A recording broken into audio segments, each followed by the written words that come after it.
Bismillahirrahmanirrahim. Alhamdulillah nahmaduhu wa nasta'inuhu wa nastaghfiruh wa na'udzu billahi min shururi anfusina wa min sayyiati a'malina. May yahdihillahu fala mudilla lahu wa may yudlil fala hadiya lahu.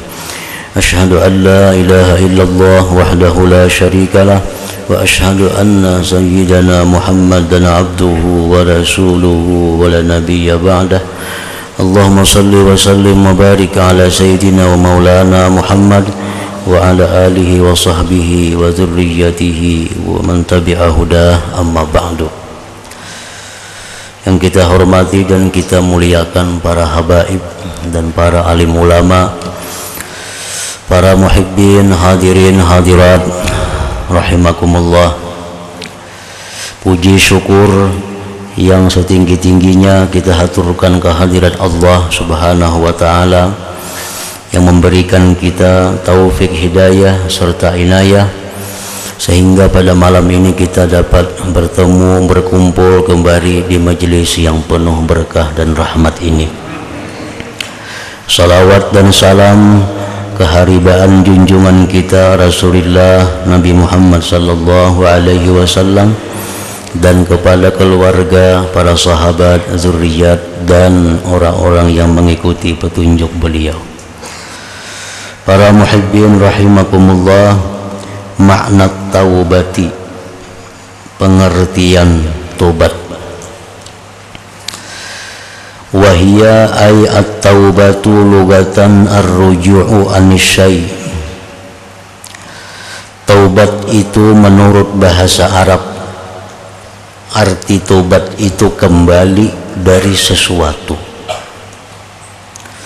Kembali dari manapun disebut dalam bahasa Arab itu tobat. Jadi tobat artinya menurut bahasa Arab kembali dari sesuatu.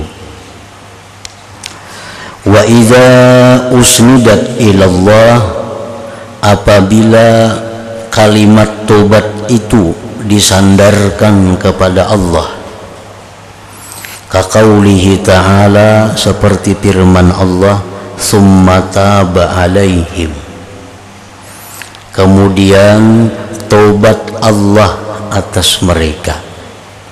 Jadi tobat itu bisa artinya manusia tobat, bisa Allah itu tobat, cuma artinya berbeda. Kalau Allah itu artinya tobat, urida biha ruju'u lutfihi wa rahmatihi bi abdih, kembali kelembutannya dan rahmatnya dengan hambanya. Taba alaihim artinya tobat Allah atas mereka, maksudnya Allah kembali dengan kasih sayangnya atas mereka itu hamba-hambanya tadi. Au ilal abdi, atau apabila taubat itu disandarkan kepada hamba, hamba bertobat, artinya urida biha ruju'uhu aniz zambi, dimaksud dengannya adalah kembalinya hamba daripada dosa. Para muhibbin rahimakumullah, kembalinya hamba dari dosa itu tobat.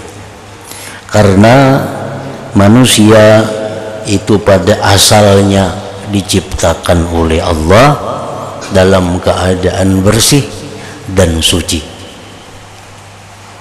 Kullu mauludin yuladu alal fitrah, sabda Nabi sallallahu alaihi wasallam. Tiap-tiap orang yang dilahirkan itu dilahirkan atas kesucian. Siapapun, dimanapun, pokoknya bila kanak-kanak yang lahir itu anak siapakah, itu suci. Nah, lalu apabila si manusia ini berbuat satu dosa, kemudian dia tobat, itu namanya kembali kepada kesuciannya. Kembali kepada kesuciannya. Syekh Ali As-Sabuni mengatakan bahwa kanak-kanak yang disebutkan tadi lahir atas keadaan fitrah, suci, bersih. Nah, kanak-kanak itu andai kata dia dibiarkan di suatu tempat yang tidak ada pengaruh lainnya, niscaya kanak-kanak itu beriman kepada Allah. Misalnya ada anak lahir, mbak anaknya lahir, mamanya mati, abahnya mati. Di kampung tuh kada ada manusia, kada ada pergaulan, cuma kanak-kanak ini hidup, berkembang, beganal, jadi remaja, jadi dewasa, beriman kepada Allah. Pasti beriman kepada Allah, karena dasar itu anak sudah fitrah, sudah suci. Nah, kenapa kita manusia ini ada kafir, ada Nasrani, ada Yahudi, ada Muslim, ada apa? Itu menurut Nabi adalah sebab keluarga lingkungannya yang membuat demikian itu. Nah, kita jadi Muslim karena orang tua kita dulu Muslim. Ada anak yang kafir, itu ada pengaruh dari orang tuanya dulu yang kafir. Padahal dasarnya manusia itu adalah fitrah, suci. Nah, jadi apabila orang yang berbuat dosa itu berarti menguturi kesuciannya, dan dia tobat kembali kepada kesuciannya itu. Wa syar'an ar-ruju'u amma la yardallah ila ma yurdih. Kalau di dalam bahasa agama, tobat itu tadi dalam bahasa Arab. Kalau bahasa agama, tobat itu artinya kembali dari sesuatu yang Allah tidak ridha kepada sesuatu yang meridai akan dia oleh Allah Ta'ala. Nah, itu tobat dalam pengertian agama. Jadi kalau ada Al-Quran memerintahkan kita tobat, ada hadis-hadis Nabi memerintahkan kita tobat, arti tobat di situ adalah kembali dari sesuatu yang tidak diridai Allah kepada sesuatu yang meridai akan dia oleh Allah Ta'ala. Mimma huwa mahmudun fi syar'i, dari sesuatu yang dia terpuji pada syariat ini. Fayashmalut taubatal wajibata, maka mengandunglah itu pengertian akan tobat yang wajib. Wahiyal waqi'atu minaz zambi, yaitu tobat yang jatuh daripada dosa. Wal mandubata, dan tobat yang sunat. Wahiyal waqi'atu, yaitu yang jatuh minas syubuhati wal makruhat, daripada yang syubhat dan makruh. Wahiyya taubatuz zuhad ngarannya. Jadi tobat itu ada dua. Pertama, tobat yang wajib, itu tobat daripada dosa. Orang yang tadi berdusta, nah lalu inya menyesal, lalu inya berampi, udah hendak mau ulang lagi, astagfirullahalazim. Nah, itu tobat yang wajib. Ada tobat yang sunat. Nah, tobat yang sunat ini tobat daripada perkara-perkara yang syubhat dan yang makruh. Misalnya ini ada makan makanan yang syubhat, yang tidak jelas halal haramnya. Nah, habis makan itu lalu inya tobat kepada Allah. Ini tobat yang sunat. Nah, ada lagi misalnya yang makruh. Hal-hal yang makruh banyak. Perbuatan-perbuatan yang makruh sangat banyak. Lalu ingin menyesal dari perbuatan makruh itu dan berniat kada akan mengulang lagi. Nah, maka tobat itu tobat yang sunat. Nah, para muhibbin rahimakumullah, para ulama menjelaskan bahwa taubat yang wajib itu berfungsi antara lain li taufiqil ibadah. Itu fungsinya taubat yang wajib. Faidahnya taubat yang wajib itu banyak. Salah satunya agar kita dapat taufik ibadah. Itu salah satu. Kenapa kita maka malas sembahyang? Pasti ada dosa. Kenapa kita malas berbuat kebaikan? Pasti ada dosa. Dosa-dosa itulah yang menghalangi datangnya taufik kepada kita. Sehingga perbuatan baik itu kita kada bisa melakukannya. Nah, salah satu penyebabnya adalah dosa-dosa yang belum terampuni, belum diampuni oleh Allah Subhanahu wa ta'ala. Orang kada kawa sembahyang tahajud, kalau kawa sembahyang tahajud, padahal bangun tengah malam, duduk tengah malam, mengupi, minum, beruku tengah malam, tapi tahajudnya kada kawa. Tahajud kada kawa, padahal kadang ngalih cakainya berudu satu mas sembahyang 2 rakaat tahajud, cuma nya kada kawa tahajud nih, kada ada taufik Allah. Sebabnya apa? Dosa sebabnya.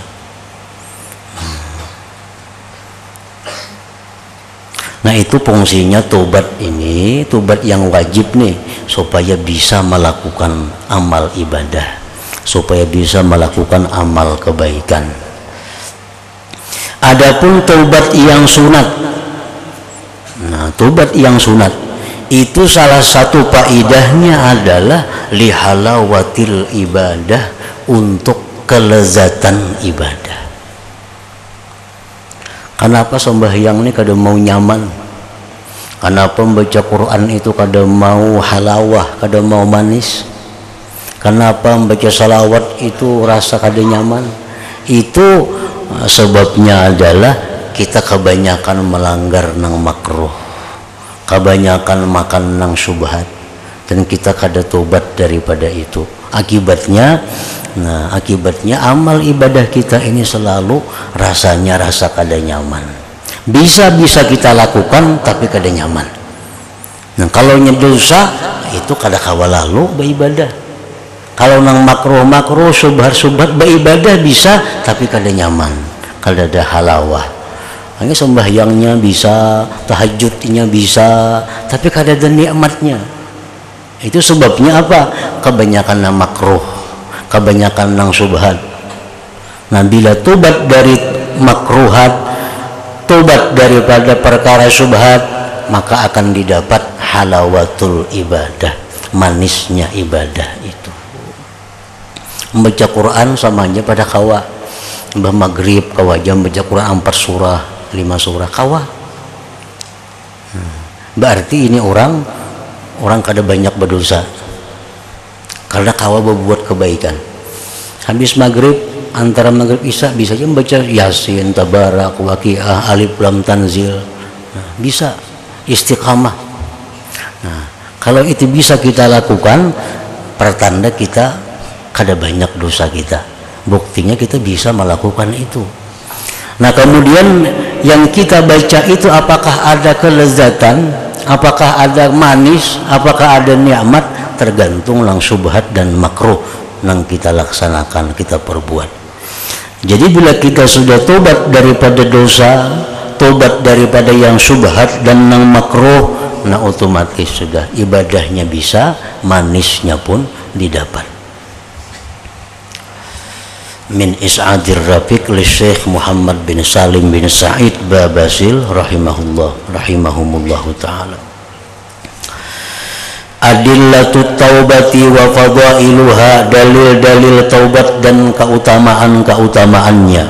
Wa'lam hadanallah wa iyyaka annal ayati fiha katsiratun wa masyhuratun ka qaulihi ta'ala والذين لا يدعون مع الله إلها آخر ولا يقتلون النفس التي حرم الله إلا بالحق ولا يزنون ومن يفعل ذلك يلقى أثاما yudha'af lahul azabu yaumal qiyamah wa yakhlul fihi muhana illa man taba wa amana wa amila salihah fa ulaika yubaddilullah sayyi'atihim hasanat wa kana Allahu ghafurur rahima wa man taba wa amila salihah fa innahu yatubu ila Allah mataba.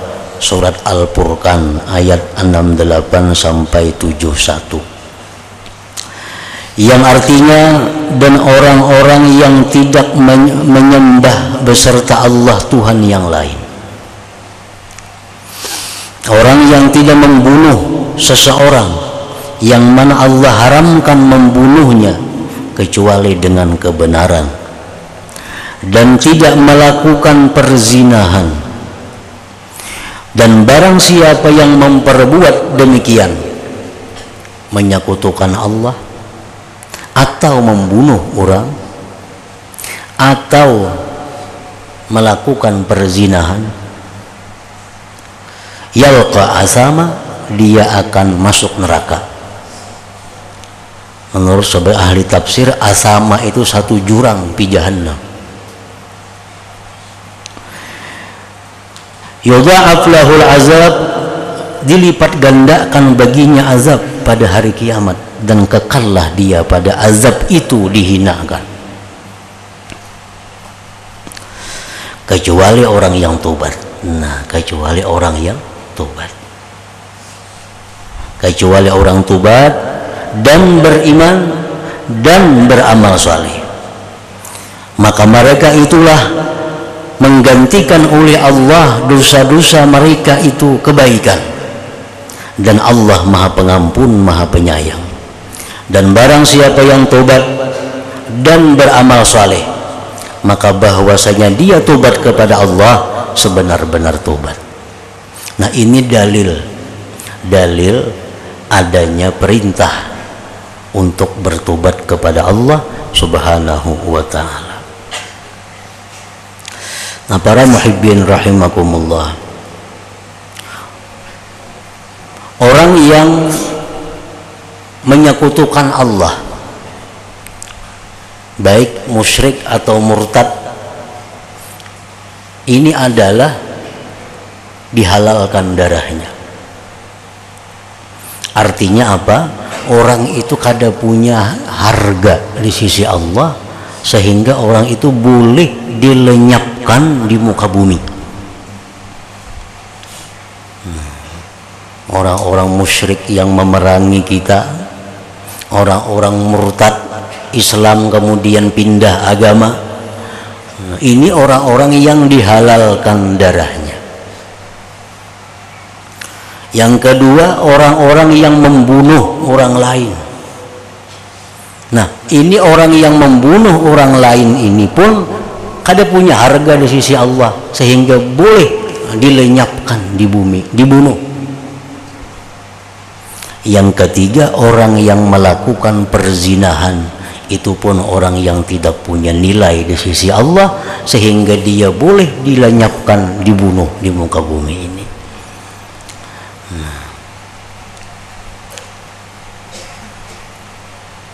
Kecuali yang tobat, illa man taba wa amana wa amila salihah. Namun di situ ada perbedaan orang yang murtad. Nah, orang murtad ini darahnya halal, namun dia tidak boleh dibunuh sebelum disuruh tobat. Kita murtad kalau nih inggih pindah agama. Nah, ikam bila kada bebulik ke Islam, ikam dibunuh. Kayak itu bebulik kayak jadinya ke Islam kada tahu bang. Nah, bebuliknya ke Islam, nah selamatnya. Kalau jadi dibunuh, karena boleh dibunuh itu sesudah enggan untuk kembali. Orang yang membunuh orang lain itu dibunuh, tetapi apabila ahli waris keluarganya itu meridhakan, nah maka dia tidak jadi dibunuh. Cukup dia tobat kepada Allah Subhanahu wa ta'ala. Kami jarna anak merelakan lagi sudah abah kami dibunuh, kami ikhlaskan, kami kada menuntut apa-apa. Nah selamat, orang ini kada dibunuh, cuma diperintahkan tobat kepada Allah. Nah yang ketiga, orang yang melakukan zina. Nah orang yang melakukan zina ini tidak ada jalan lain selain daripada dihukum. Macam berzina, nah kami dihukum nih. Kadang sudah tobat, kadang kawa tetap dihukum. Nah itu perbedaan antara murtad membunuh orang. Jadi hukuman perzinahan itu kada hilang dengan tobat. Hukuman di dunia, orang berzina maka sudah bakal warga orangnya. Hukum Islam apa? Orang ini mesti dihukum rajam, tuh kan? Dihukum rajam. Kalau sudah tobat ada lagi kada kawal lagi itu. Walaupun dengan tobat hukum itu tetap jalan. Nah itu perbedaan antara tiga dosa besar tadi. Wal ahadis bidzalik katsiratun, hadis-hadis pada yang demikian itu banyak. Di antaranya akhrajat Tirmidzi wa sahahahu, inna min kibalil maghrib lababan masiratu ardihi arba'una ama aw sab'una sanah fatahahu Allahu azza wa jalla lit-taubah yawma khalaqas samawati wal ard fala yughliquhu hatta tatlu'a asy-syamsu minhu. Wa sahaha aidan inna Allah ta'ala ja'ala bil maghrib baban arduhu masiratu sab'ina ama lit-taubah la yughlaqu ma lam tatlu'i syamsu min qibali. Wa dzalika qauluhu ta'ala yauma ya'ti ba'du ayati rabbik la yanfa'u nafsan imanuha. Hadis riwayat Tirmidzi dan beliau sahihkan hadis ini. Sesungguhnya di maghrib, di barat, di jihad barat itu ada pintu, yang mana luasnya pintu itu dari ujung ke ujung perjalanan 40 atau 70 tahun orang yang bertunggangan kuda hanya sampai. Jadi dari ujung pintu ke ujung pintu kalau kita bakuda 70 tahun hanya sampai. Nah kita bayangkan kayak apa luasnya pintu itu. Pintu itu Allah selalu buka untuk tobat. Nah, jadi tobatnya kada ada jam-jam tutup bukanya, kada ada, 24 jam buka. Jam berapa aja nak tobat terbuka. Sejak Allah ciptakan langit dan bumi, dan tidak Allah tutup pintu tobat itu sehingga terbit matahari dari barat itu. Nah sudah terbit matahari di barat itu ditutup Allah pintu yang seluas tadi, karena itu sudah mendekati kiamat. Di dalam sebuah hadis disebutkan wa yabqan nas ba'da tulu'i syamsi min maghribiha 20 wa mi'ata sanah. Tinggal manusia sesudah terbit matahari di barat itu 120 tahun. Jadi setelah kejadian matahari itu timbulnya di barat, 120 tahun kemudian terjadi kiamat.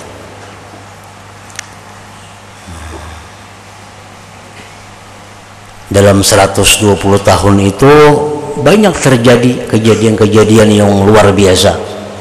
Setelah matahari timbul di barat itu, Madinah itu rubuh, Ka'bah itu rubuh.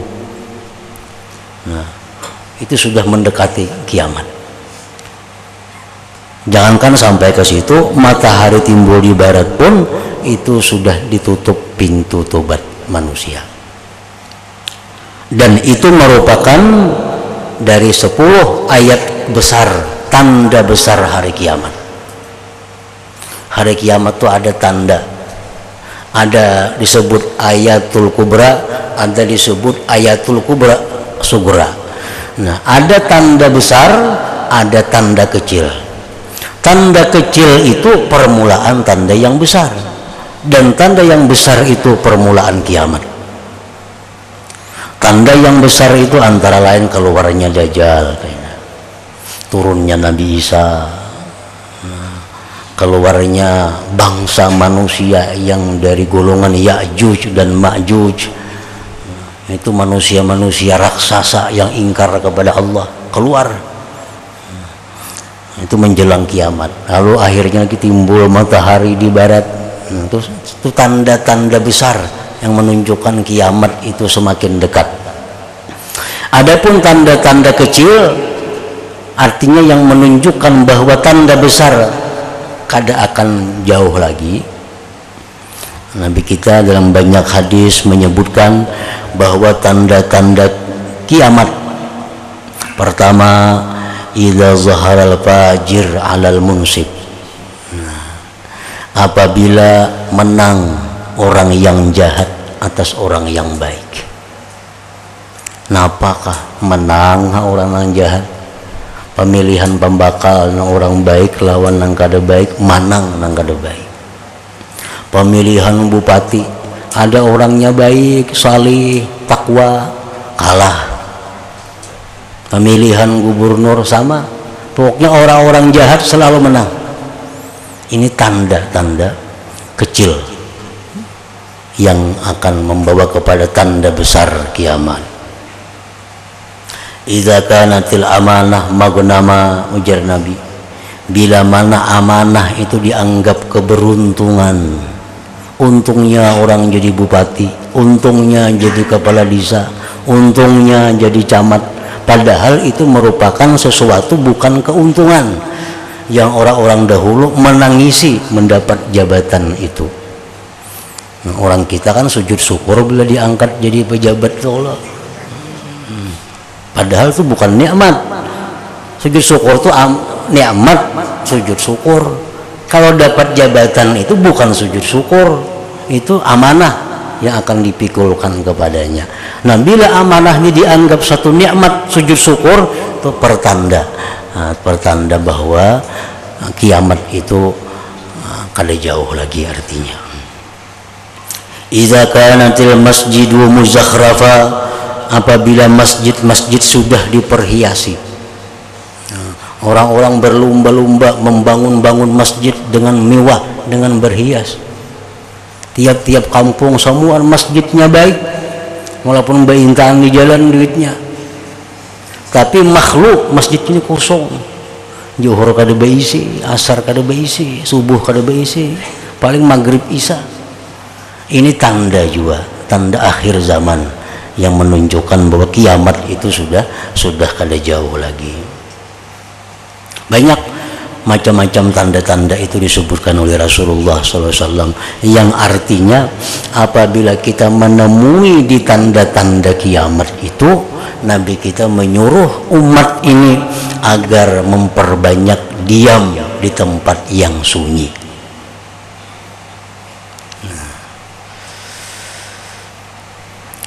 Tanda-tanda kiamat, idza syuribatil khumur, bila mana arak sudah diminum di mana-mana, obat-obatan memabukkan sudah sampai ke dusun-dusun yang dahulunya cuma ada di ibu kota.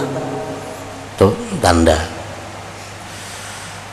Idza saratil amwal fi syirarikum, jar Nabi, bila jadilah harta-harta itu berada di tangan orang-orang yang jahat di antara kalian.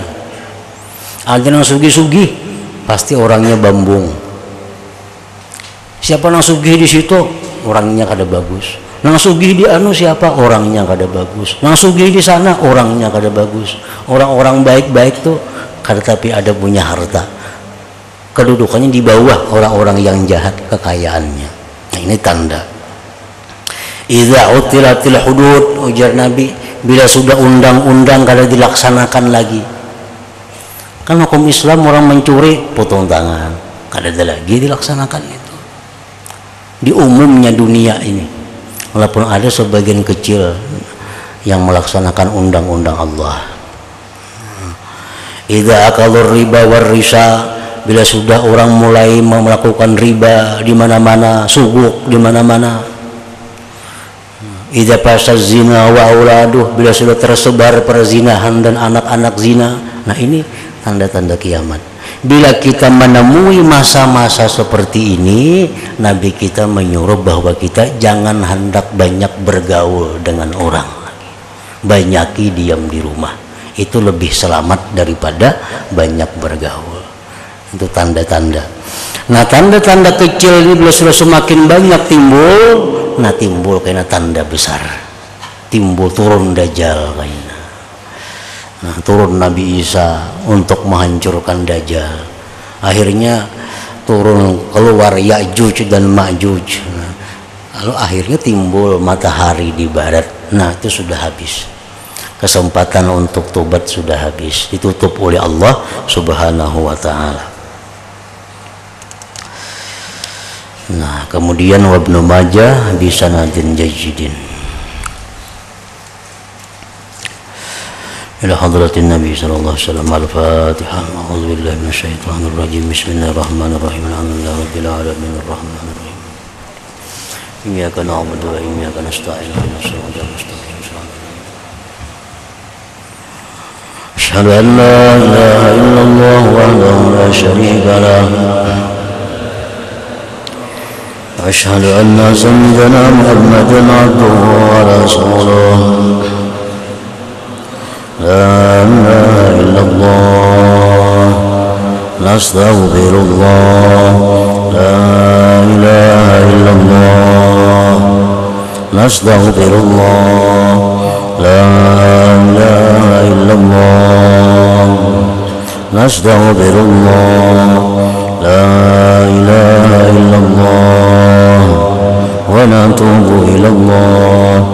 لا إله إلا الله محمد رسول الله صلى الله عليه وسلم.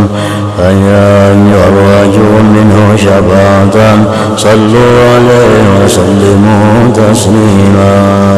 اللهم صل وسلم عليه.